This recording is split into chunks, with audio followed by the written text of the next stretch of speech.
Combien faut-il pour gagner 1000 $ de dividendes par mois? C'est une question que j'entends souvent. Et la réponse va probablement te surprendre. Mais les dividendes, c'est quoi exactement? C'est une part de profit que les compagnies décident de redistribuer à leurs actionnaires en guise de remerciement. De la confiance que les actionnaires ont en eux. 3 choses extrêmement importantes à savoir sur les dividendes. Chaque compagnie décide si oui ou non ils veulent distribuer des dividendes, c'est-à-dire que ce n'est pas obligatoire. Deuxièmement, une compagnie qui verse des dividendes va moins avoir la possibilité de croître.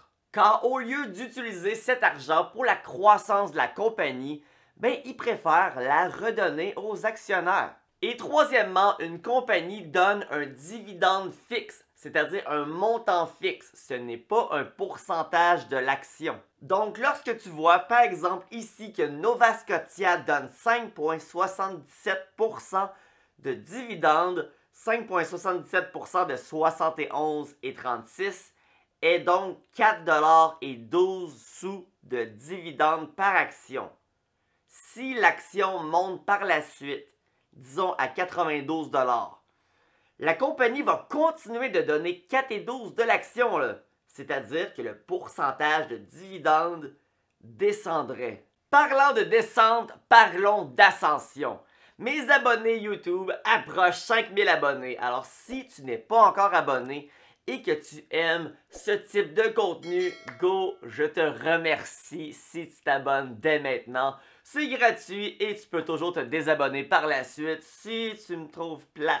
Maintenant que c'est dit, 1000 $ de dividendes par mois, 12 000 par année qui rentrent dans ton compte sans rien faire. C'est combien d'argent investi que ça prend réellement? Évidemment, ça dépend de l'action que tu décides d'acheter. Comme on vient de voir avec l'action de BNS, la banque de Nova Scotia, qui donne dans le moment présent 5,77% de dividendes par action, si on avait 210 000 $ d'investis, on obtiendrait 12 117 $ de dividendes par année.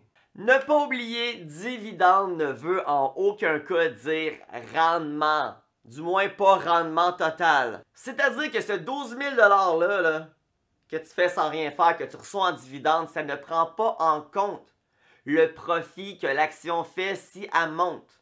Ou la perte que tu peux faire si l'action descend. Je te dirais que 6% de dividende pour une action, comme on vient de voir la banque de Nova Scotia, 6%, c'est beaucoup, c'est énorme. Parce que de toute façon, si on prend une action comme disons FTN, qui selon le graphique donne 15,42% de dividendes.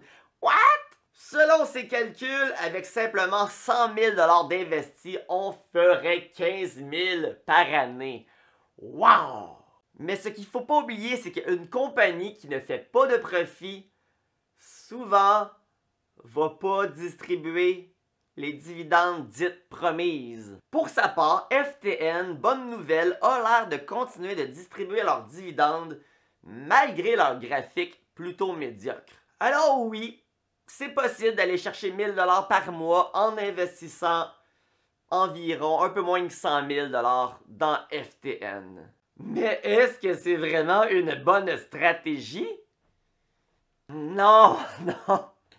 C'est extrêmement mauvais, ne fais pas ça! Premièrement, tu mets tous tes œufs dans le même panier, à ne pas faire. Deuxièmement, tu les mets dans un panier avec un graphique médiocre. Et troisièmement, oui, tu as des dividendes de fou, mais tu n'as aucun rendement, l'action ne monte pas. Comment tu veux que la compagnie monte quand ils donnent techniquement tout leur profit aux actionnaires? Tandis que l'action de BNS, oui, tu as besoin d'un peu plus de 200 000 $ pour avoir 12 000 de dividendes par année. Par contre, l'action, elle monte. Tu fais vraiment un rendement. Et c'est beaucoup plus fiable. Beaucoup plus fiable. Je ne mettrais pas tout mon argent dans la banque de Nova Scotia, mais tout de même, si je le fais, je me sentirais pas mal plus en sécurité que dans FTN. La diversification de ces investissements est une chose extrêmement importante. C'est pourquoi j'adore investir dans des fonds négociés en bourse, c'est-à-dire des paniers d'investissement tels le S&P 500 ou le Nasdaq 100. Par contre, si on parle de VFV qui représente le S&P 500 au Canada ou XQQ qui représente le Nasdaq 100 au Canada, c'est pas des paniers d'investissement qui redistribuent beaucoup de dividendes. VFV, c'est 1,28 par action et l'action est présentement autour de 90 $. Et XQQ, encore pire, 33 sous de l'action, puis elle aussi est autour de 90 $.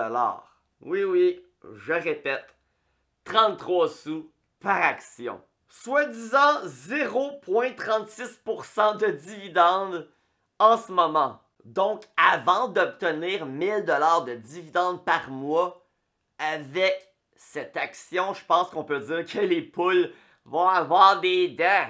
Mais la question que j'aurais à te poser, c'est: c'est-tu si pertinent que ça faire 1000 $ de dividendes par mois? Ou dans le fond, on regarde vraiment pas ça de la bonne façon. Si tu veux mon avis, on s'en fout un peu là, de faire 1000 $ de dividendes par mois.